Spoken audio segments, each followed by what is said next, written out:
Last of the Finest is an action thriller movie starring Brian Dennehy as Frank. He leads an undercover team of a really good cast. You've got Joe Pantoliano and Bill Paxton and Jeff Fahey, and the four of them are trying to do an undercover sting.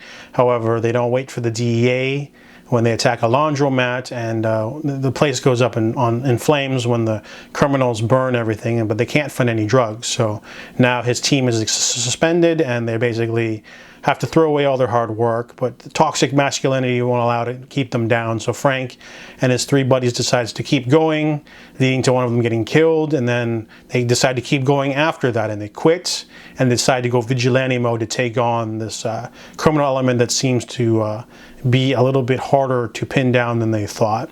So this movie is pretty decent, but I don't like the story. The story is really over the top. You know, after they literally mess up at the beginning of the film, they're so gung-ho about stopping them that they get one of their own killed, and then after they decide to quit the force, they keep going, and it's like, at that point you're just doing it for your pride, really. But the movie does have some good action sequences. There's some shooting at the end. The villain's a little bit generic. He's just like a generic guy. The rest of the movie's okay. I mean, I mainly watched this because I was in the mood for an action picture, and this one's just all right. I mean, you've got the really good cast. You've got Brian Dennehy and Bill Paxton, Jeff Fahey, and Joe Pantoliano. They're all, you know, pretty solid actors, but they don't get to do much in the movie, and they basically have to stop some baddies, and then they do. So this one was kind of a letdown because the story wasn't particularly too amazing.